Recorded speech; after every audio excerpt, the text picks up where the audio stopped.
So this is the video solution for problem number 2 for the test. And so I'm supposed to use my UVID number and figure out magnitudes of certain vectors and angles. So this is the graph. I won't go through all the details of the directions of that, but this is what I came up with. So my UVID is 106.70871. It ends up being that my magnitude for A is 6, magnitude for B is 8. The angle is 30 degrees north of the x-axis, and my angle for B is 30 plus 270 degrees, positive of the x-axis. So essentially my two lines are gonna look like this, where if this is my y and this is my x, vector A is gonna be 30 degrees north of the x-axis. So that's A.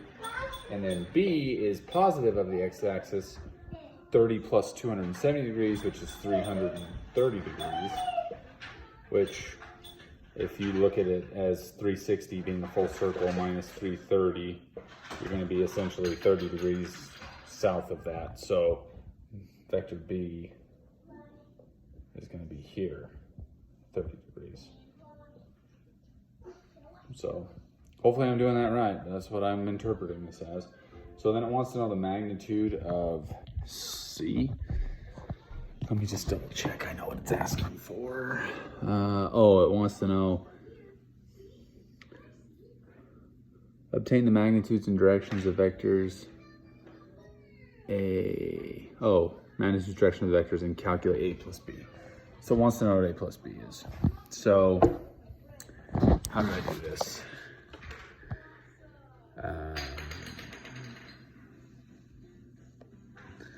Well, that's how I did it. So you can find out the X and Y components of each of these and then sum that for the X and Y components of A plus B, which we'll say is C.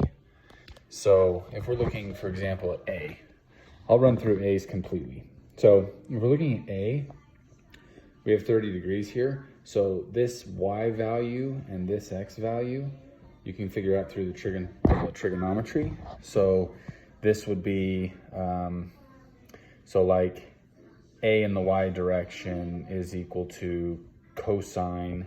So so it's opposite. So it's sine. So it's equal to the sine of 30 times my magnitude, which is 6. Right? Oh, geez, you can't see anything because I'm holding this super awkwardly. This is super annoying. So basically, you do the sine of the degree of theta, which is 30, times by the hypotenuse will give me the opposite, the opposite of the thing. Which, if you do that, let's just plug it in the fetching calculator. This video is going to be 45 minutes long. Sine 30 times 6 gives me 3. So AY component is 3.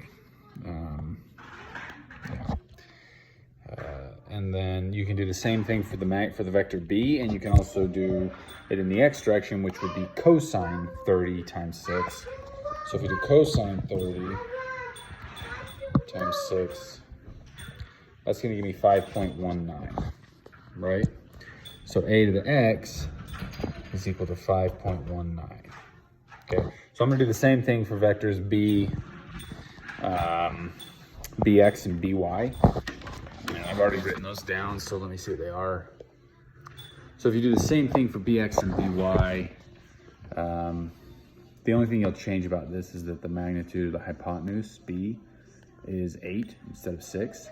So to figure out By, we'll do sine 30, because it has the same angle, times by 8. And that gives me 4. And then Bx is cosine 30 times 8, which is 6.92. So you can see that when I work this out here, that's what I got. So you can take the magnitude of these two now. So if we add the X vectors, so 5.19 plus 6.92, and then we add the Y vectors, which are 3 and negative 4, you end up with the X component of our C, oh, you can't see it, is 12.18, and then the Y component is negative 1. So if we use Pythagorean's theorem, you can say that 12.18 squared plus -1 squared is equal to c squared. So if you square both of those, you'll get 1 and 146. You take the square root of both of those sides. I didn't draw it fully over, but that covers both of those. So c is equal to 12.159. So that's how you figure out the magnitude of c.